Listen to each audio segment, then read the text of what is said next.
Quero saudar os irmãos, então, com a paz do Senhor. E estamos começando na escola bíblica dominical nesta manhã, meio corrido pelo horário, né? Mas, graças a Deus, estamos aqui. Nós vamos ler um versículo da palavra de Deus. Evangelho de João, capítulo 14, versículo 1 e parte A do versículo 2. Diz assim: não se turbe o vosso coração, credes em Deus, credes também em mim. Na casa de meu Pai há muitas moradas. Até aí só, que possamos guardar a palavra do Senhor no nosso coração. Não se turbe o vosso coração. Credes em Deus, Jesus Cristo falando naquele tempo passado. Mas hoje também está valendo para hoje. Não se turbe o vosso coração. Credes em Deus, credes também em mim. Na casa de meu Pai há muitas moradas. Que essa morada, cada um de nós possamos desejar. E é o desejo do coração de cada um. E você que está em casa também, que você tem esse desejo de um dia morar na casa do Pai, na casa de Deus, no céu. Porque a melhor morada é o céu. Quando deixarmos esse mundo, nós devemos desejar o céu. Por quê? Porque é um lugar que você vai passar a eternidade. Que Deus possa abençoar a sua vida, a vida que você, que por certo estará na sua casa, assistindo nesse momento. Que Deus possa estar presente com você nesse domingo e que Deus dê um domingo de bênção, como estamos vendo, um sol radiante, um sol maravilhoso, que Deus possa abençoar cada um de nós. Vamos curvar nossas cabeças, vamos orar. Senhor nosso Deus, te agradecemos, ó Pai, pela bênção da noite, do descanso. Ó Deus, te agradecemos por esta manhã. Ó Deus, muito obrigado por esta manhã, podermos estar neste lugar, esta casa que é chamada casa de oração. Ó Pai, eu te peço, Senhor, que tu venha estar presente com cada um que está aqui. Ó Deus, e aqueles que estão, por certo, seguindo também essa escola bíblica em suas casas. Pai, abençoa cada um. Ó Deus, que teu Espírito Santo enche os corações. Ó Deus, derrama da graça, derrama do poder do teu Espírito sobre cada vida, Pai. Abençoa a tua igreja neste lugar. Ó Deus, abençoa aqueles que estão, ó Pai, desanimados. Ó Deus, renova os corações, renova as vidas para te adorar. Ó Deus querido, nós te pedimos, ó Pai, que tu visite os corações, aqueles que estão, ó Deus, abatidos. Ó Deus, aqueles que estão enfermos. Ó Deus, levanta, cura, liberta, Pai. Ajuda cada um, Senhor. Ó Deus amado, fica conosco. Ajuda-nos, abençoa este domingo, abençoa todos nossos afazeres, aquilo que temos em mente de fazer. Abençoa, Senhor, perdoa os nossos pecados e fica conosco. Nós te pedimos e oramos agradecido no nome de Jesus. Amém. Amém. Vamos louvar ao Senhor.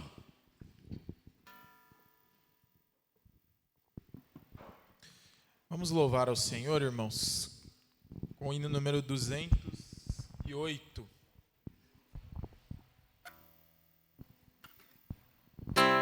Vamos ficar em pé?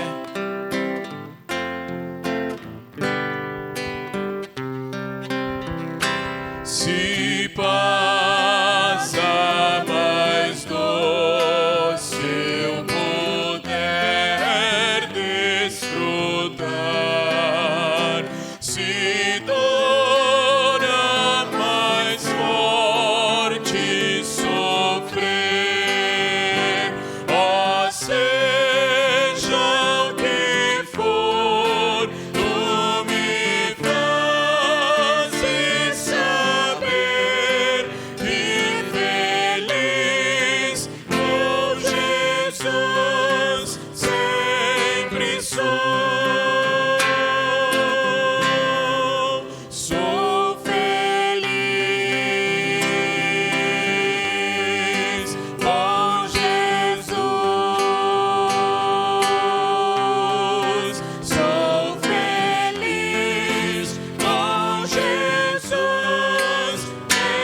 mais uma vez curvar nossas cabeças? Vamos falar com o papai. Senhor Deus, novamente agradecemos. Deus, nós te louvamos, te agradecemos, Pai, porque Tu és bom. A Tua misericórdia dura para sempre. Pai querido, esteja presente conosco agora, que vamos no estudo da Tua palavra, dessa escola. Ajuda-nos a entender aquilo que Tu tens para o nosso coração. Abençoa-nos, ó Deus, cuida de nós, abençoa os Teus servos que estará falando em Teu nome. Ó Deus, unge os lábios, abençoa, enche do Teu Espírito Santo. Toma nas Tuas mãos, Pai, nós te pedimos em nome de Jesus e te agradecemos. Amém. Amém. Poder sentar? Vamos então passar por nosso estudo nesta manhã.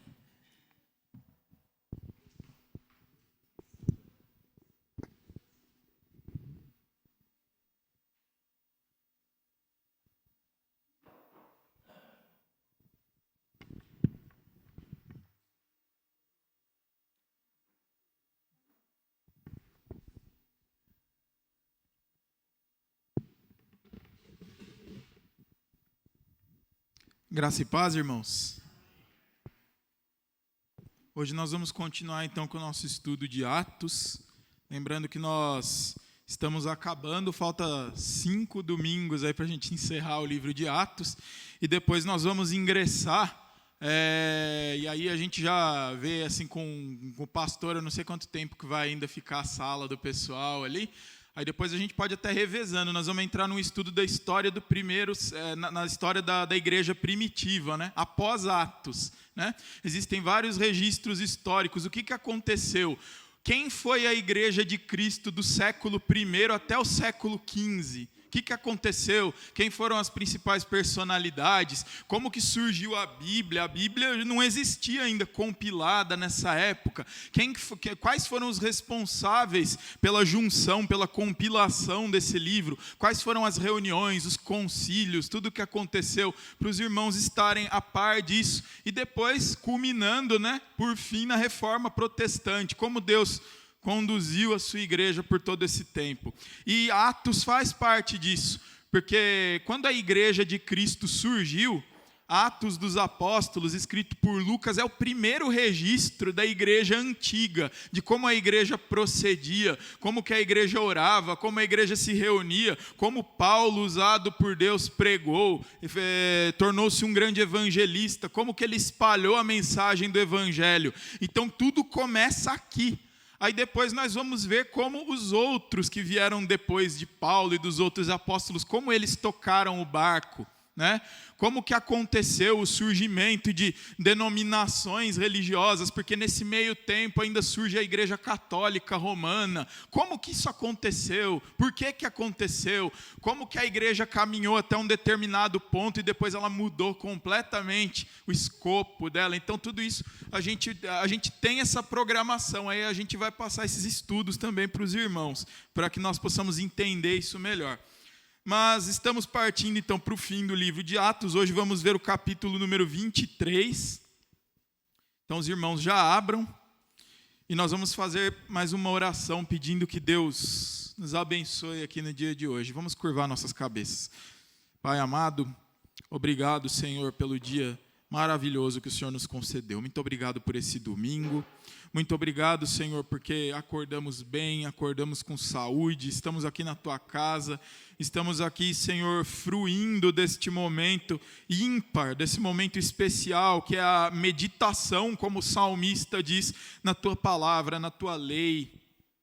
Que nós possamos ter o mesmo prazer que o salmista disse, que nós possamos ter o prazer de meditar na Tua lei, na Tua palavra de dia e de noite, que ela seja o nosso deleite, que ela seja o nosso regozijo a cada dia, que o Senhor, unicamente o Senhor, seja a nossa esperança em meio a tempos tão difíceis, em meio a tempos tão turbulentos, de tantas incertezas, Pai. Que a Tua palavra possa nos ajudar, que a Tua palavra possa ser o nosso psicólogo nos momentos de necessidade, que o Senhor possa ser o nosso guia nos principais momentos de tristeza da nossa vida, Pai. E usa, Senhor, essa escola dominical, que a cada domingo ela seja instrumento nas Tuas mãos para que o Teu povo pare de pecar por falta de conhecimento, porque o Teu povo peca por falta de conhecimento, Senhor, e que nós busquemos ser diferentes, que nós busquemos nos inteirar, buscar ao Senhor por completo, seja em oração, seja no estudo da Tua palavra, Senhor, para que assim também alcancemos coração sábio vindo de Ti, Pai. Esteja conosco, que nós possamos aprender muito nesta manhã, em nome de Jesus. Amém. Amém. Então nós vamos ir lendo o capítulo 23 e comentando aquilo que for necessário, tá? Só para contextualizar os irmãos, caso alguém não tenha vindo no domingo passado, muito brevemente eu vou fazer aqui uma retrospectiva. Nós estamos num momento em que o apóstolo Paulo viajou para Jerusalém.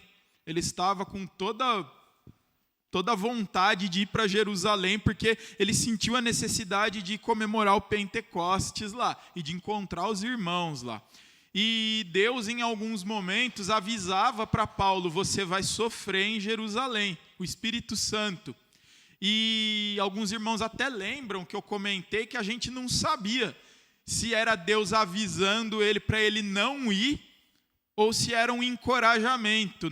Até aquele momento não dava para entender. Não dava para saber se era a vontade de Deus que ele fosse ou não. Mas hoje a gente vai descobrir isso. Hoje a gente vai ver se era ou não da vontade de Deus. Deus vai falar claramente com Paulo aqui. Mas mesmo assim, sendo ou não sendo, ele foi, se purificou na sinagoga, ficou uma semana se purificando, entrou, falou no templo, foi rejeitado, foi expulso da sinagoga, fecharam a porta na cara dele, foi levado pelos judeus, quase que foi espancado pelos judeus, se não fosse os soldados romanos que estavam ali perto, que foram enviados por Deus. E eu ainda até comentei, que Deus, se for preciso, ele manda até um inimigo para ajudar a gente, porque os romanos nesse contexto eram invasores, eram inimigos, e eles ajudaram Paulo a se livrar do seu próprio povo que estava querendo linchá-lo em praça pública. Mas Deus usou esse momento para resguardar, para guardar a vida de Paulo, para preservar a vida dele. E ela foi preservada. Os romanos o levaram para uma fortaleza. Mesmo assim, tinha uma multidão para fora da fortaleza, querendo que Paulo morresse, falando atrocidades. E o que Paulo faz? Paulo pede para os soldados e diz assim: eu quero ter uma palavra com esse povo, nem que seja aqui da escada onde eles me veem, aqui de cima da fortaleza, mas eu quero falar com eles. E eles concederam, Paulo falou com eles. Paulo contou toda a história dele, quem ele era, que ele era de fato um judeu zeloso, que estudou com um dos maiores rabinos que existiram naquela época, Gamaliel, como a Bíblia diz. Ele falou que ele buscava ser zeloso no serviço a Deus, em ser um servo de Deus, na prática do judaísmo, na prática da lei. E sendo assim, Deus teve um encontro com ele. E aí ele já entra num assunto delicado. Ele diz que Deus entrou em contato com ele na pessoa de Jesus, coisa que os judeus não acreditavam. Eles não acreditam que Jesus é Deus. Mas ele contou a sua experiência, que Deus, em Cristo, o lançou ao chão no caminho de Damasco com uma luz muito forte. Ele disse o que ele tinha que fazer, que ele tinha que entrar numa casa na cidade, que as pessoas iam contar para ele o que ele deveria fazer. Ele ficou cego, um irmão chamado Ananias orou por ele, ele recuperou a visão. Ele foi instruído a ser batizado e a pregar em nome de Jesus a quem ele perseguia. Mas agora ele vai ser ensinado pelo próprio Jesus o valor de ser perseguido pelo nome dele. Foi todo esse o testemunho de Paulo. Ele contou isso para o povo e ele ainda tomou uma segunda atitude que deixou ainda o povo mais perplexo. Ele falou tudo isso em hebraico para o povo. Lembrando que o hebraico era a língua santa, a língua sagrada, a língua que era usada no templo, ou na sinagoga, nas leituras da Torá, dos profetas, dos escritos. Não era uma língua vulgar, popular, falada pelo povo. A língua que o povo falava era o aramaico. E algumas vezes o grego, koiné, por ser uma língua difundida. Então, o povo estava ali num contexto romano, né, que manteve a língua grega, mas eles tinham como linguagem popular o aramaico. O hebraico era uma língua santa. E quando Paulo começa a falar em hebraico, já naquele momento cai por terra o que aquele povo estava falando, porque eles falaram que Paulo era profanador, que ele era pecador. Mas quando eles viram Paulo falar em hebraico, eles se calaram e começaram a ouvir. Até um determinado momento, Paulo contou todo o seu testemunho, como Cristo é realmente o Filho de Deus, como Cristo realmente o conduziu para ser um pregador da mensagem do Evangelho, da mensagem de arrependimento, até que teve um determinado momento que o povo, acho que com o coração endurecido, né, se cansou e falou, não, tira esse cara daqui, tira esse cara. Aí os romanos o levaram para dentro da fortaleza de novo. Só que o povo judeu estava com muita raiva, eles estavam querendo a todo custo julgar Paulo. Eles estavam a todo custo querendo levar Paulo para ter uma reunião com o Sinédrio, para explicar por que ele estava causando tanto problema para a religião judaica. Lembrem-se também que os romanos, eles estavam querendo chicotear Paulo, açoitar. Eles estavam querendo abraçar a causa dos judeus e castigar Paulo. Até o momento que Paulo disse, opa, eu sou cidadão romano. Aí os soldados já tiraram a mão e falaram, opa, você é cidadão romano? Da onde? Quem é você? Até que ele provou. E eles falaram, não, nós não vamos julgar você se não tem nenhum inquérito nem nada. Mas o povo judeu, né, como diz o capítulo 22, estava querendo julgar Paulo a todo custo. E Paulo se predispôs a ir ter com o povo judeu e se explicar de novo. Os romanos não conseguiam entender por que os judeus estavam tão enfurecidos com Paulo. Eles não conseguiam entender esses meandros religiosos, essas coisas culturais que o povo judeu estava tão enfurecido. Mas, enfim, Paulo foi e se apresentou ao Sinédrio. Paulo foi e se apresentou lá como um cidadão que não devia nada, alguém limpo, alguém que estava com a consciência limpa. E é isso que nós vamos ver hoje, tá? Capítulo 23. Paulo perante o Sinédrio.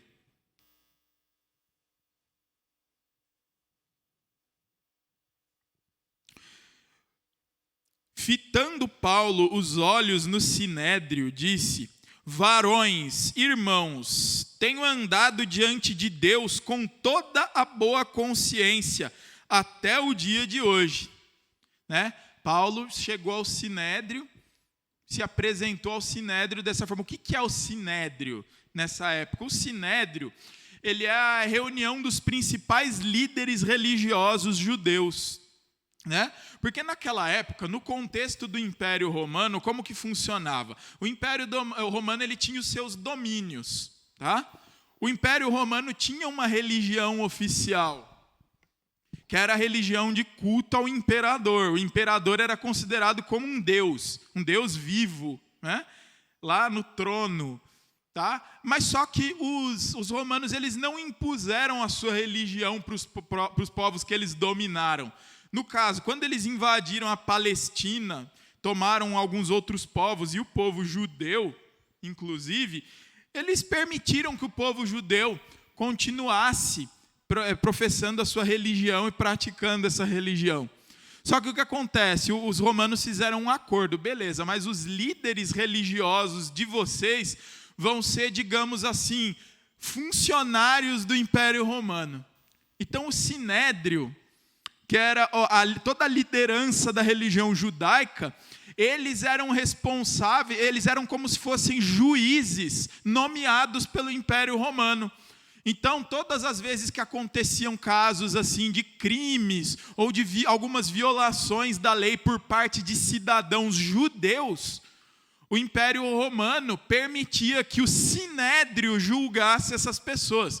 Eles não precisavam ir para um procônsul, para um governador, ou até mesmo para Roma, como um cidadão romano. Paulo, sendo um cidadão romano, ele deve ser julgado por um procônsul ou por um governador.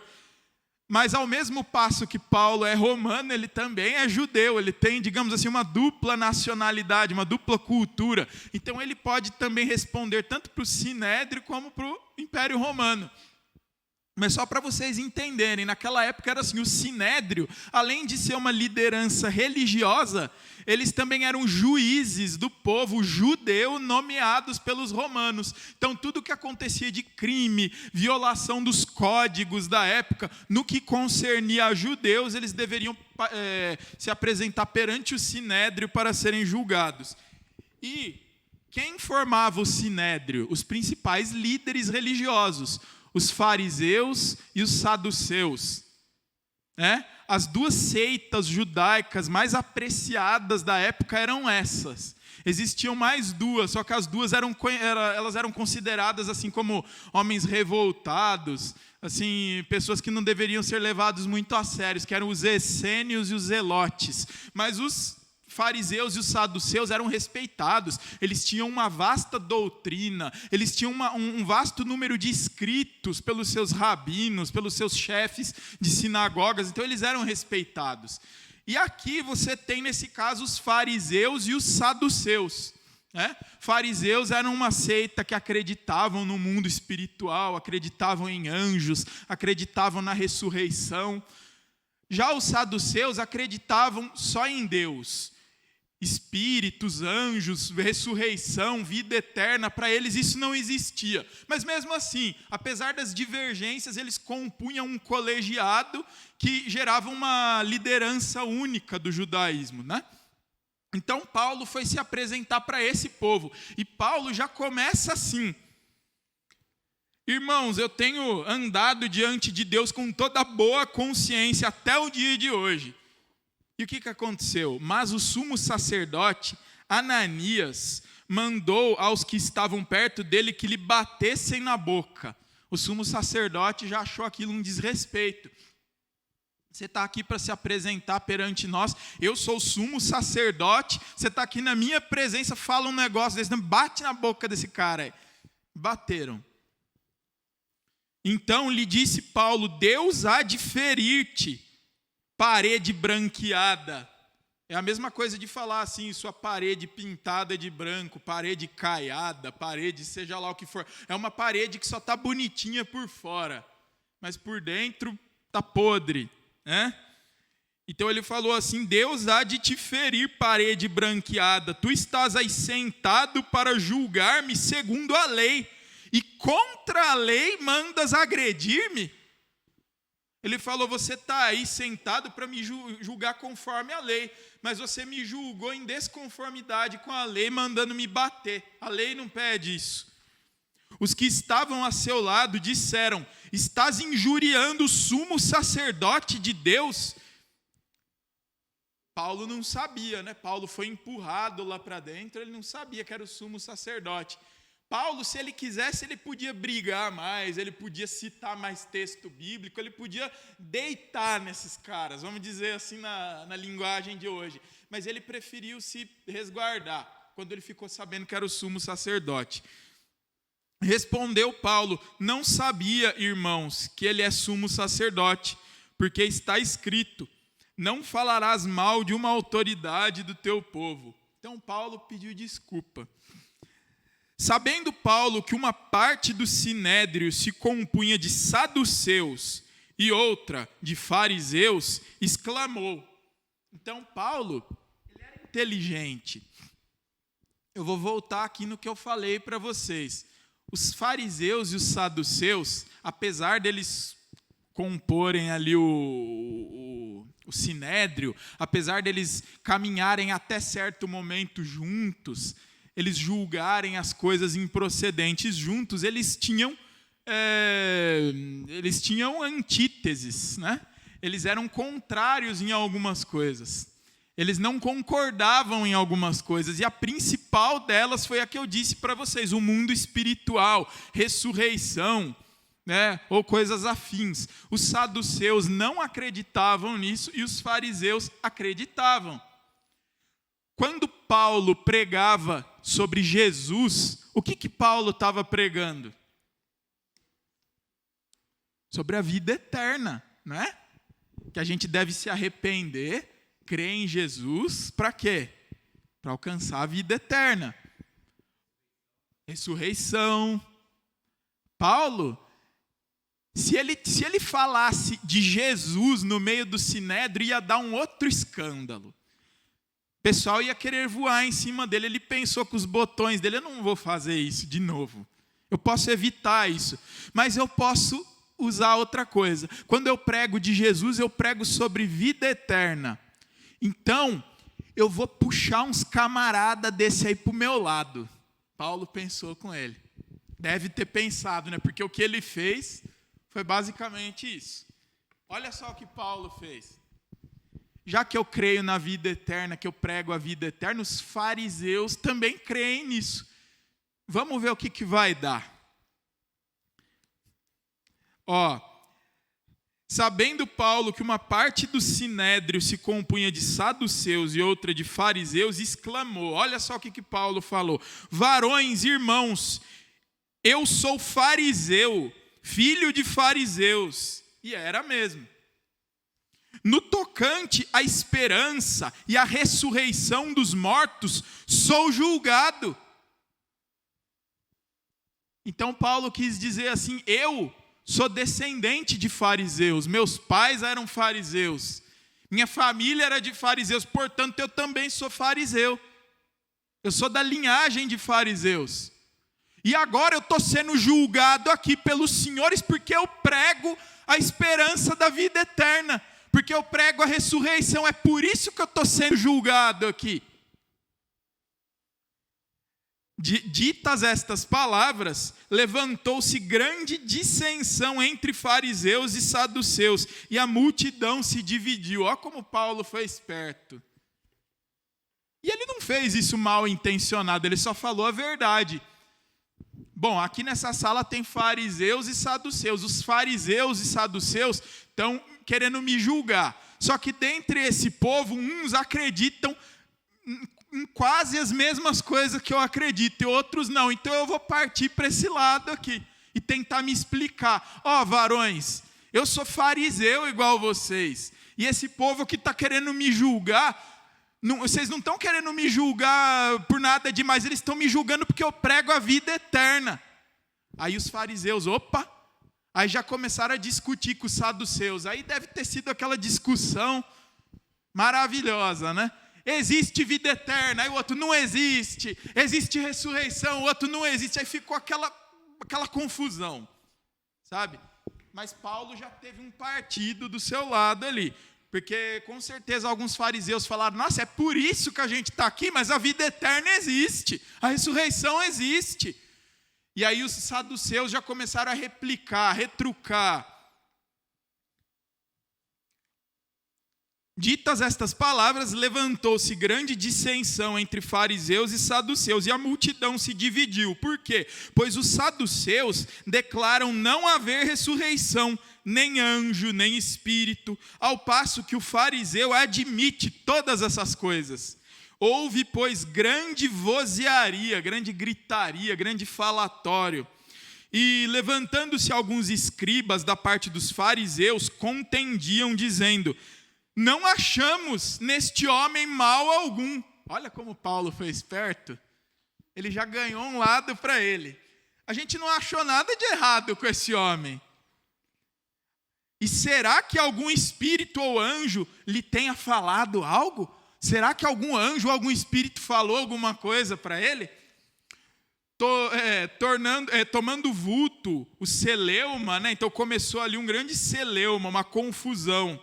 Temendo o comandante que fosse Paulo espedaçado por eles, porque o comandante estava ali. Foi o comandante que levou Paulo para o sinédrio, o comandante romano.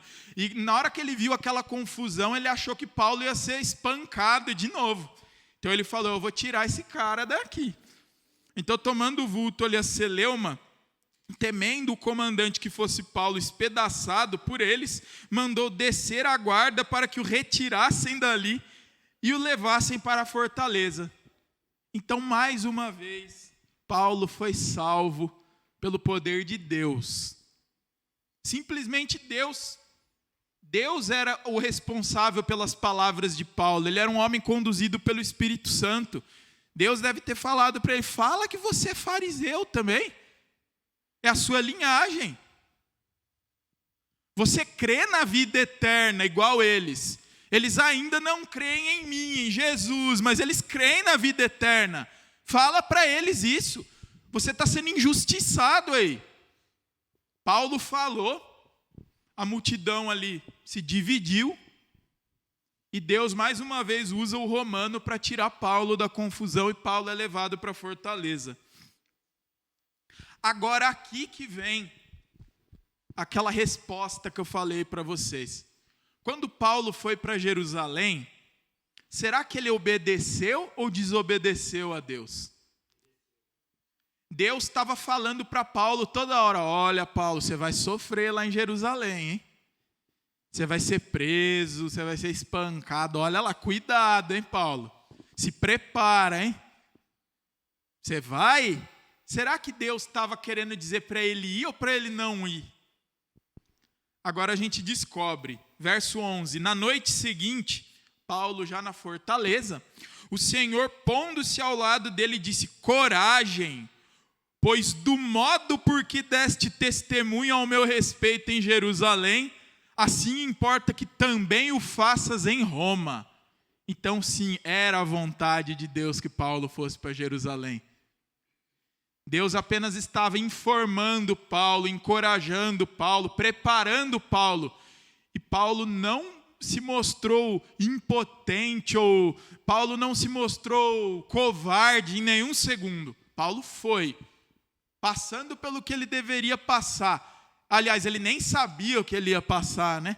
Ele foi com a cara e com a coragem, pregou, quase foi espancado, levou uma esbofeteada na boca, foi empurrado, com certeza era costume da época, foi cuspido, passou por tudo, mas falou o que tinha que ser falado, entrou onde deveria entrar, foi guardado por Deus, por quem Deus preparou, no caso os romanos, chegou até aí. O dever de Paulo era pregar, era falar, era testemunhar. Esse era o dever de Paulo, e ele fez. E não ficou dando valor para a sua própria vida. Foi e falou, anunciou, foi testemunha de Deus. Como o próprio Cristo disse no começo de Atos: sereis minhas testemunhas. Tanto aqui na cidade, quanto nas cidades em volta, quanto em toda a região, e até onde? Até nos confins da terra. Paulo estava indo nos confins da terra naquele momento. Nesse momento ele estava em Jerusalém, mas ele já tinha chegado nos confins da terra. Então ele já tinha provado que ele era um homem obediente. Vocês acham que agora ele ia desobedecer a Deus? Não, ele não tinha amor à própria vida. Ele foi a Jerusalém no meio do rolo, no meio da confusão. Pregou o que precisava ser pregado, quase foi morto, mas Deus cuidou dele a cada segundo. E agora Deus aparece para ele e fala: coragem, Paulo. Você fez muito bem lá em Jerusalém, agora o mesmo você vai fazer em Roma. Verso 12. Quando amanheceu, os judeus se reuniram e sob anátema juraram que não haviam de comer nem beber enquanto não matassem Paulo. Então eles fizeram um propósito lá entre eles, né? Era um propósito mais religioso do que carnal. Eles achavam que eles estavam obedecendo a Deus. Eles achavam que Paulo era uma ameaça para a lei de Deus, para a religião de Deus, para os sacerdotes de Deus, para o sinédrio. Na visão deles, os judeus achavam que Paulo deveria ser morto. E eles fizeram um propósito, na cabeça deles fizeram com Deus, né? E eles falaram assim: a gente não vai comer nem beber enquanto a gente não matar Paulo. Porque esse cara é um perigo. Ele está ameaçando o povo de Deus. Está ameaçando a lei de Deus. e ele precisa ser morto. Eram mais de 40 os que entraram nesta conspiração, nessa conspirata. Estes, indo ter com os principais sacerdotes e os anciãos, disseram: juramos sob pena de anátema, sob pena de maldição, não comer coisa alguma enquanto não matarmos Paulo. Agora, pois, notificai ao comandante juntamente com o sinédrio, que vô-lo apresente, como se estivesseis para investigar mais acuradamente a sua causa. E nós, antes que ele chegue, estaremos prontos para assassiná-lo. Então eles tiveram um plano. Eles falaram assim, a conspiração era de uns 40, mas eles estavam querendo espalhar isso pelo povo judeu. E eles entraram, conversaram com sacerdotes, com líderes, e falaram assim, nós vamos conversar com o comandante, com o sumo sacerdote, e a gente vai inventar uma reunião aqui de novo, a gente vai falar que vai ser para investigar melhor o caso dele. É uma desculpa, mas na hora que ele estiver chegando, antes que ele entre, a gente assassina ele. E eles estavam achando que eles estavam obedecendo a Deus fazendo isso, né? Esse é o contraste, né? Apesar das diferenças devidas das proporções, quantas coisas a gente vê hoje em dia que as pessoas prometem em nome de Deus, né? Quantas coisas que algumas pessoas fazem em nome de Deus e na verdade não é para Deus porcaria nenhuma. Quantas vezes o nome de Deus é usado em vão para coisas assim absurdas? Era o que esse povo estava fazendo naquela época. Eles acreditavam piamente que eles estavam seguindo Deus, obedecendo a Deus. Que um homem pobre, justo, naquele momento era pobre, né? Porque ele estava pregando o evangelho, ele estava andando, ele estava obedecendo a Deus. Eles acreditavam que esse homem era um impostor que geraria problemas para Deus e para o povo dele e que ele precisava ser morto. Hoje em dia, tem gente prometendo riquezas para as pessoas em nome de Deus. Tem gente subindo em altares, em púlpitos e fazendo profecias falsas para as pessoas em nome de Deus. Tem gente que expulsa demônios falsos em nome de Deus. Sabe aquelas coisas que a gente vê na televisão? Eu garanto para vocês que aquilo não é demônio. É tudo uma farsa. E eles estão fazendo aquilo usando o nome de Deus em vão. Quantas pessoas hoje, dentro de igrejas, com profecias falsas, sabe? Aquela pessoa que se intitula a profetisa, ou o profeta, a irmã, que sobe, enche a boca, eu declaro sobre a sua vida, sabe? E às vezes por causa disso destrói um casamento, destrói uma família. Tudo em nome de Deus. Por isso que eu falei, vamos guardar as proporções. Ali eles estavam querendo matar. A gente não pode também comparar desse jeito. Mas mesmo assim, tudo que é mentira sendo usado em nome de Deus é um pecado horrível. E hoje a gente sabe que a igreja ainda faz isso. Fala barbaridades em nome de Deus, promete atrocidades em nome de Deus.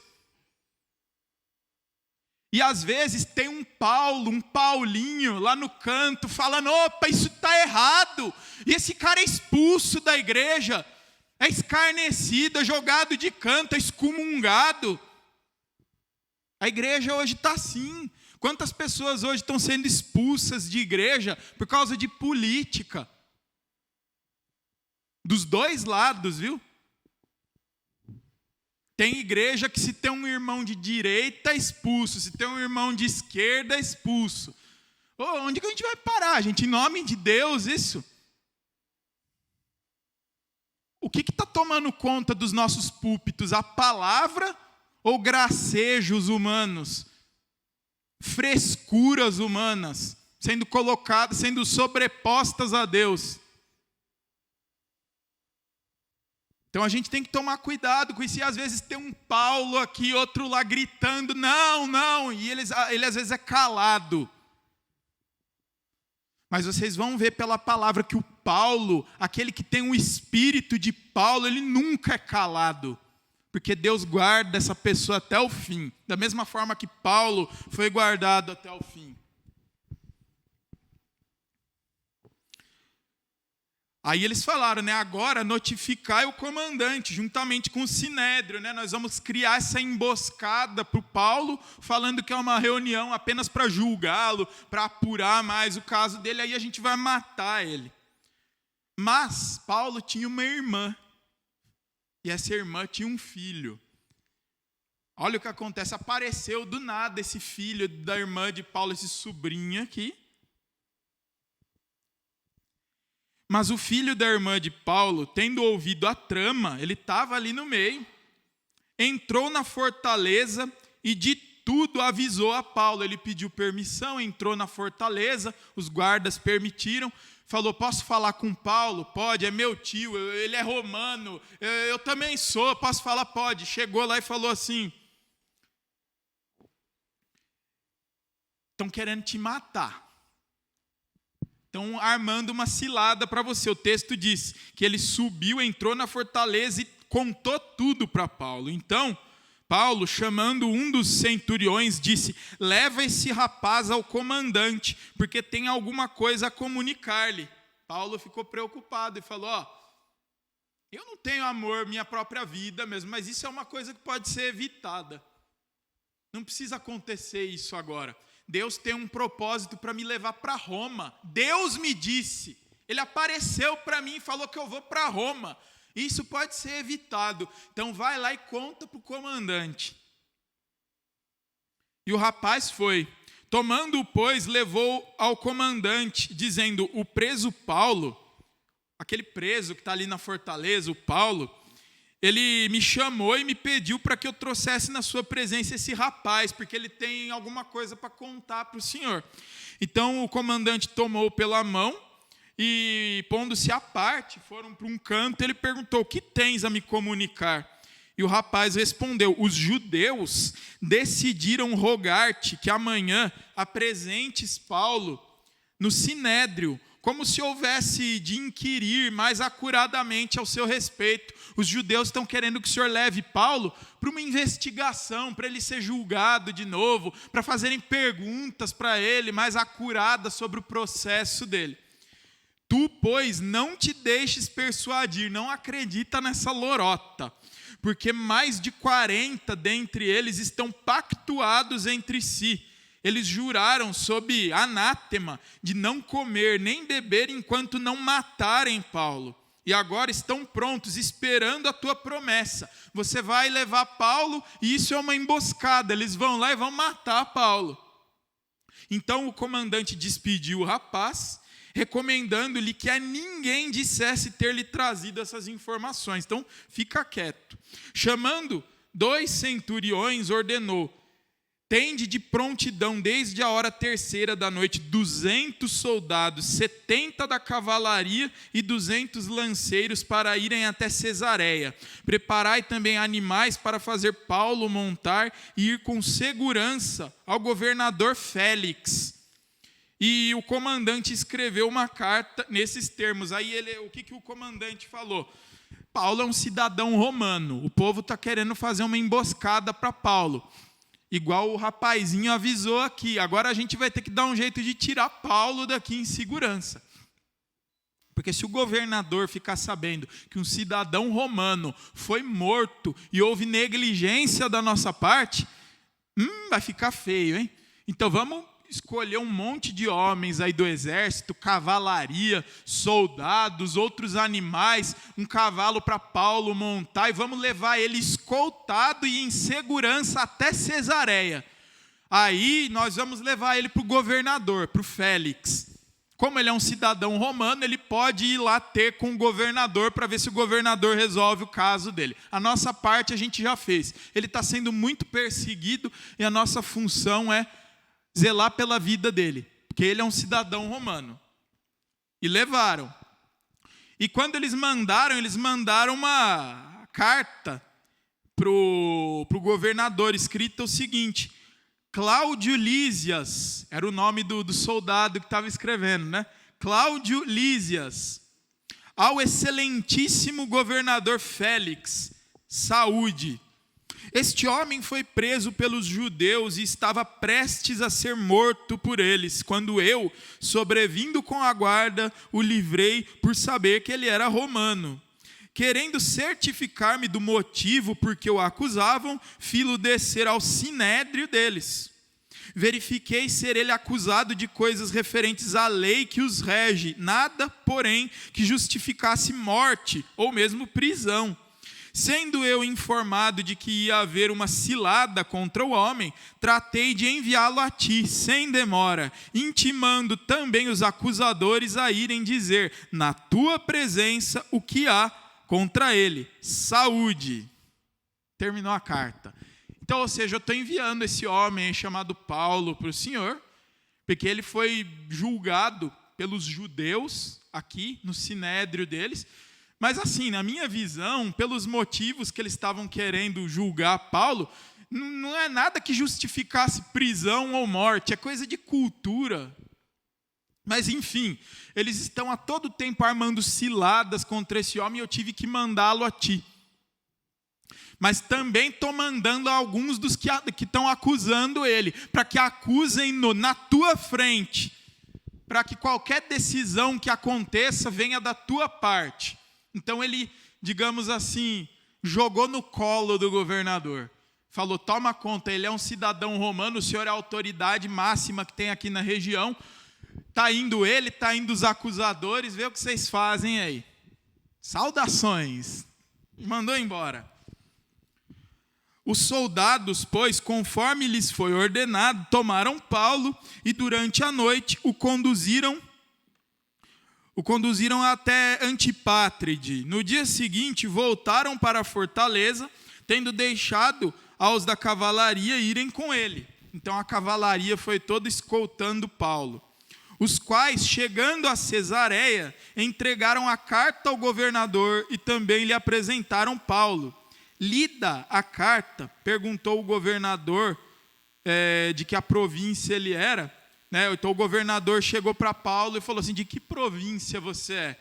Paulo falou que era da Cilícia, que era uma província romana. Disse, ouvir-te-ei quando chegarem os teus acusadores, e mandou que ele fosse detido no pretório de Herodes.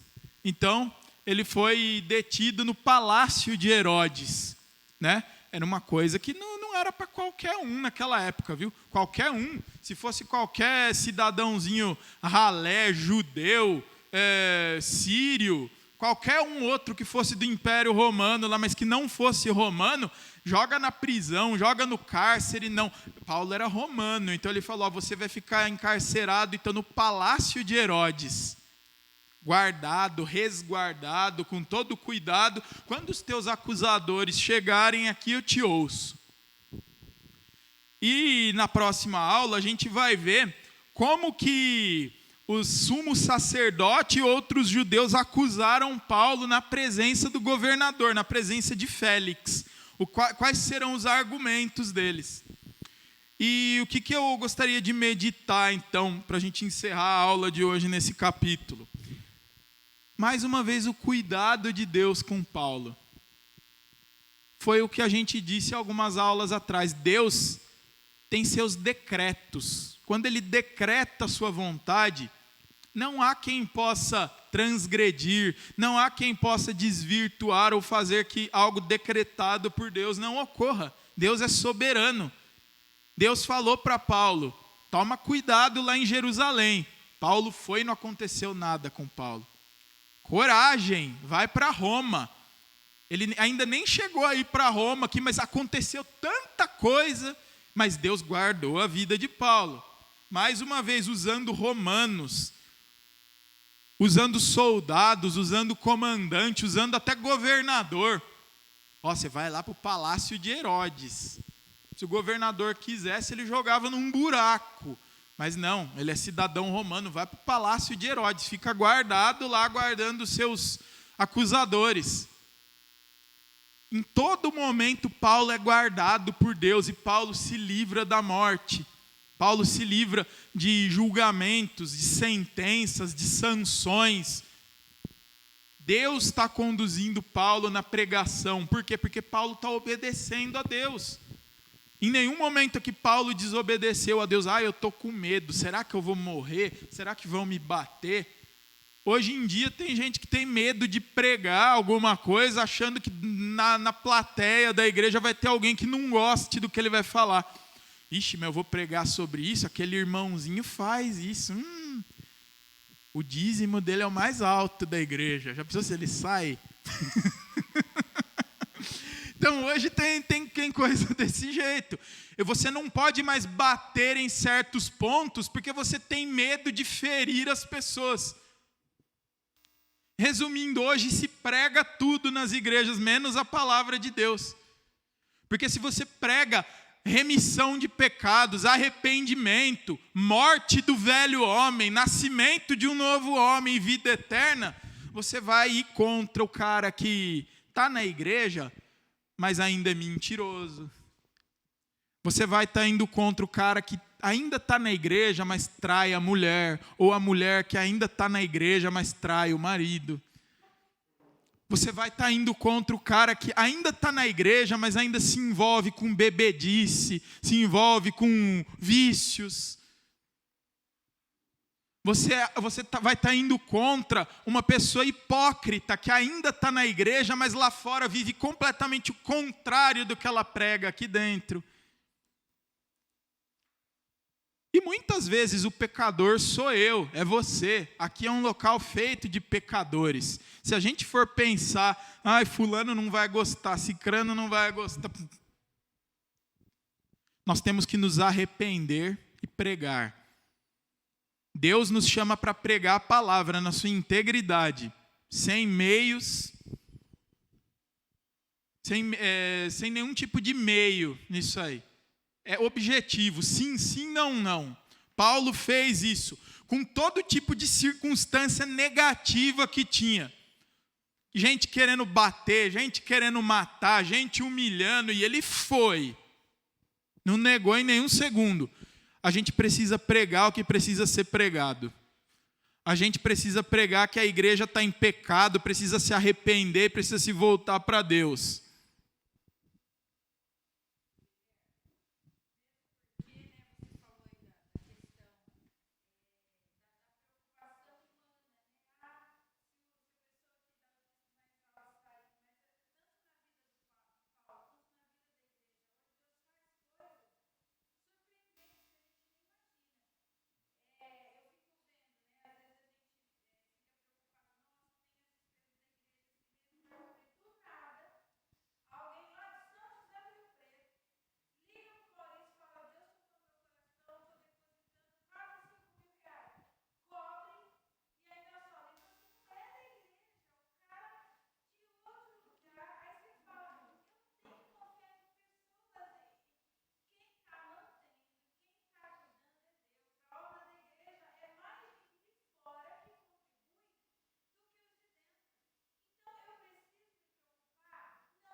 Deus usa quem Ele quer. É a história dos decretos de Deus. Deus decreta, apesar de quem for, Deus faz acontecer.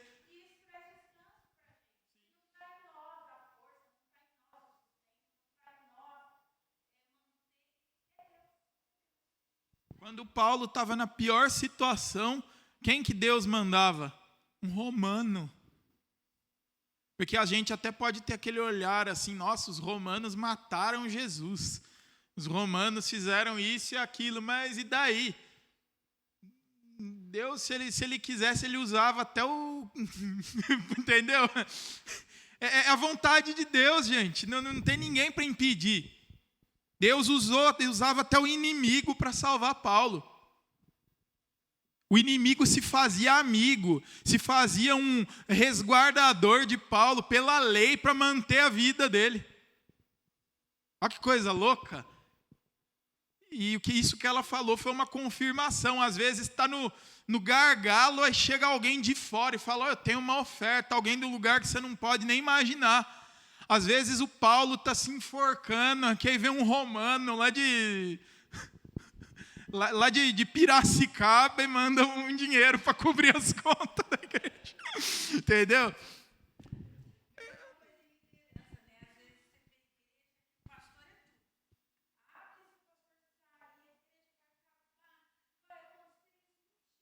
Não vai acabar.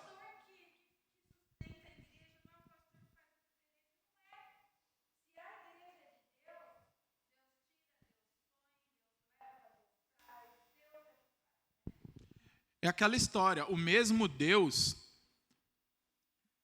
permite que uma igreja, isso é verdade, pode ser até chocante isso que eu vou falar, mas o mesmo Deus, porque Deus é soberano, o mesmo Deus que permite que certas igrejas fechem as portas, é o Deus que sustenta uma outra igreja. Não está na nossa mão, está na mão dele, ele é soberano.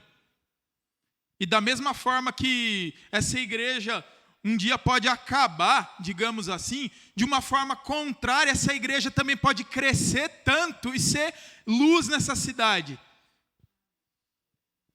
Basta a gente confiar em Deus, a soberania é dele, isso aqui está nas mãos dele, não está na minha, não está na do pastor, não está na dos presbíteros, não está na de ninguém, está na mão de Deus. Deus é o único que sustenta essa igreja, sustentou ela no período no ponto de pregação, congregação, há 10 anos vem mostrando-se presente aqui como igreja, e ele vai sustentar essa igreja até a volta dele, em nome de Jesus. Seja com 100 irmãos, seja com 5.000, não adianta. De como ela estiver aqui, Deus vai estar sustentando. Pode falar.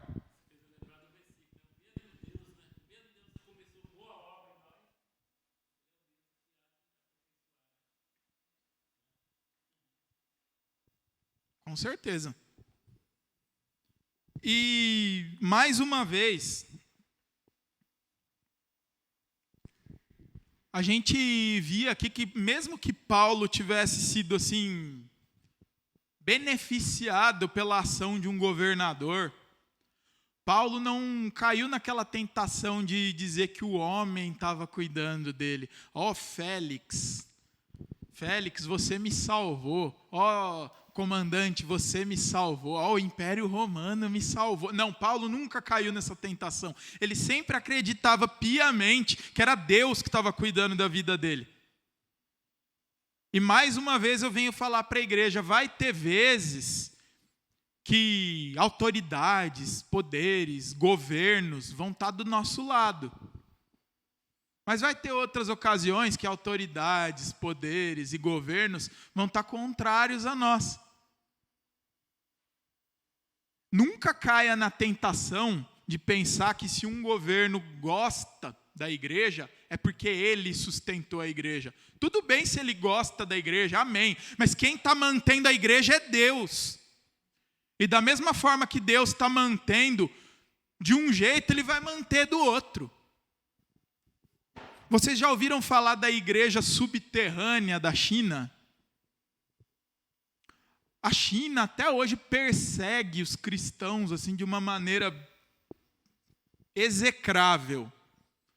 Você não pode usar mídias sociais para pregar, você não pode pregar na rua, muitas igrejas não podem abrir as portas. O governo chinês é assim, eles permitem só, acho que 3 ou 4 denominações ficarem de portas abertas na China, só. Qualquer coisa que passe daquilo é repreendido, é fechado, as pessoas são presas, são perseguidas. Mas só que na China, hoje a China ela tem quase 2 bilhões de habitantes, quase. É 1,9 bilhão de habitantes. É o país mais populoso do mundo. E só o número de cristãos escondidos na China é mais do que a população do Brasil. Então Deus sustenta ou não sustenta a igreja?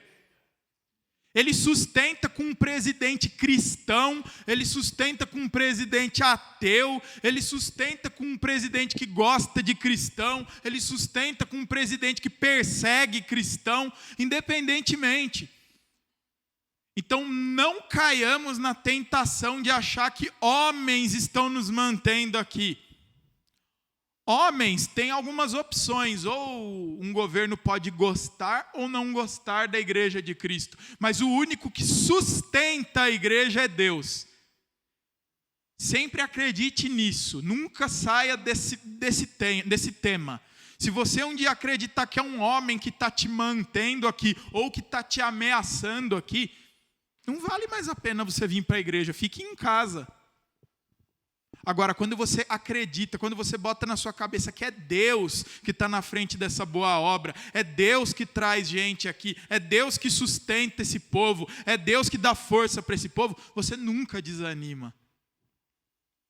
Pode vir os tempos mais difíceis que forem, mas você sabe que é Deus que está no comando. Autoridades são temporárias. O mundo é temporário. O mundo não vai durar para sempre. O único eterno é Deus. E se você quer estar na presença de Deus na eternidade, confie apenas no eterno, não confie em coisas passageiras. Homens vêm e vão, governos vêm e vão, o horrendo Império Romano surgiu, mas ele caiu. Da mesma forma que outros impérios surgiram e caíram. E da mesma forma que o diabo se levantou, um dia ele vai cair para toda a eternidade. Amém? Confiemos em Deus, porque Deus nos sustenta até o fim. Ele é o provedor, Ele é o sustentador, não outros, somente Ele. Que nós possamos agir como Paulo, pregar, servir a Deus, apesar de qualquer circunstância, e saber que é Ele que está sustentando. Paulo estava resolvendo problemas aqui, estava dando o jeito dele, ele estava querendo pregar, porque Deus falou para ele que ele ia para Roma. Ele sabia que ele ia para Roma, ele sabia. Tinha gente querendo matá-lo, mas ele sabia, não, eles não vão me matar, porque Deus falou que eu vou para Roma. Era uma certeza para ele. E da mesma forma hoje, Deus fala para vocês, continuem pregando, continuem vivendo o testemunho, continuem sendo fiéis, porque vocês vão para Nova Jerusalém. É uma certeza. Amém? Vamos curvar nossas cabeças. Pai amado, nós te agradecemos por esse momento de escola bíblica.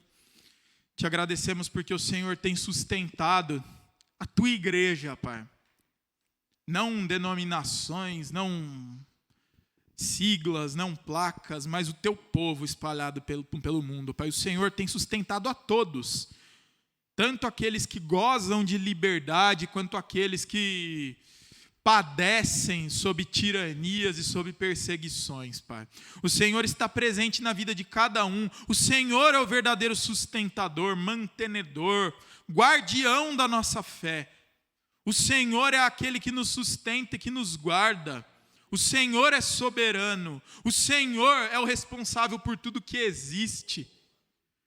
Esteja à frente das nossas vidas e a cada dia nos dê ânimo para que nós possamos viver a Tua palavra, para que nós possamos pregar o Teu Evangelho, para que nós possamos testemunhar de Ti, sem medo de A ou B, porque apenas o Senhor é que nos mantém, que nós possamos ter essa confiança sempre, e a cada dia agir cuidadosos, obedientes à Tua palavra, e dando testemunho de Ti, Pai. Obrigado pelo testemunho do Teu servo Paulo, e que a cada dia possamos tê-lo como exemplo para nós. Os tempos são diferentes, mas nós nunca sabemos o amanhã, e que o exemplo dele, Senhor, sempre seja ávido em nossos corações, e que nós possamos saber que a nossa vida sem Ti não vale nada, ela só vale quando temos o Senhor como meta, o Senhor como bandeira, o Senhor como nosso estandarte. esteja conosco sempre, em nome de Jesus. Amém. Amém. Eu convidar, ó.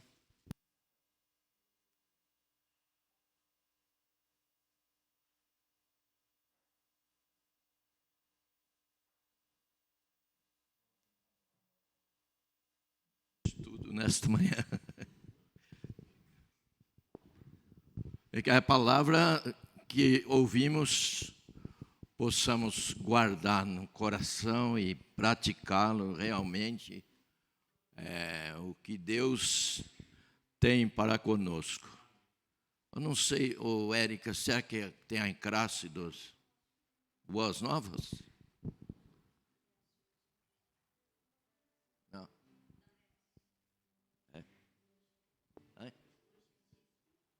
Então, hoje temos dízimo, né?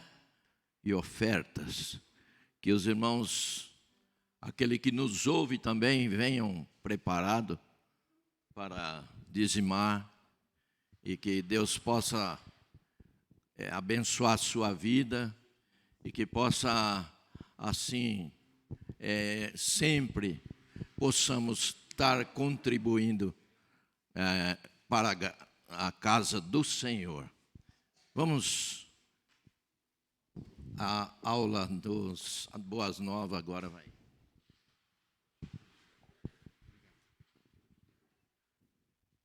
Graça e paz, irmãos.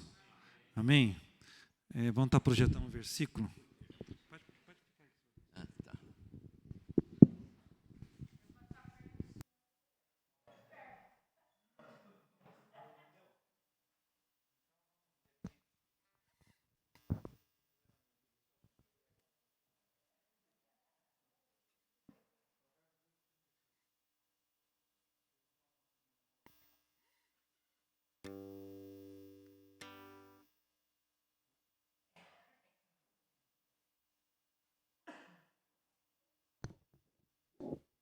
Gente, vem fazer companhia para mim, Doc. Eu vou falar, vocês repetem, tá bom? Nós estudamos sobre a queda hoje, como é fácil a gente cometer erro. E Provérbios fala bem interessante sobre isso. Vamos lá? Vou falar, vocês repetem. Mas o que não consegue me encontrar faz mal à sua própria alma. Todos os que me odeiam amam a morte. Provérbios 8:36. Gente, o afastar-se de Deus é causar destruição à própria vida. E foi isso que o diabo fez, enganando Eva e Adão. Os afastou de Deus, fazendo com que eles escolhessem aquilo que era contrário à vontade de Deus. Então, toda vez que nós deixamos de buscar ou de procurar encontrar Deus, nós fazemos mal à nossa própria alma. É uma busca diária, tá bom? Que Deus os abençoe, em nome de Jesus.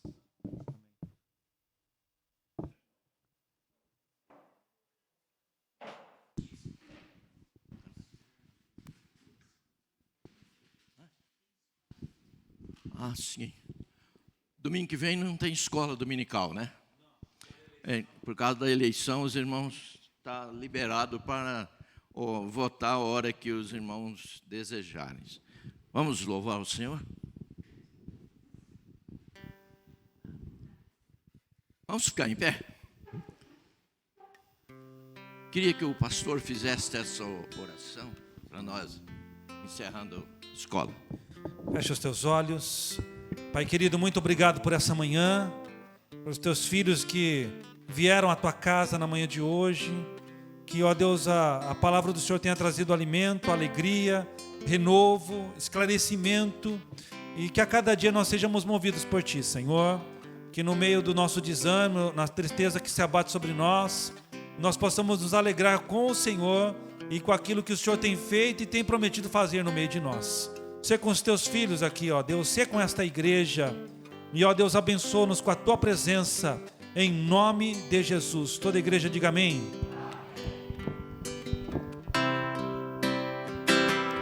Que a graça do Senhor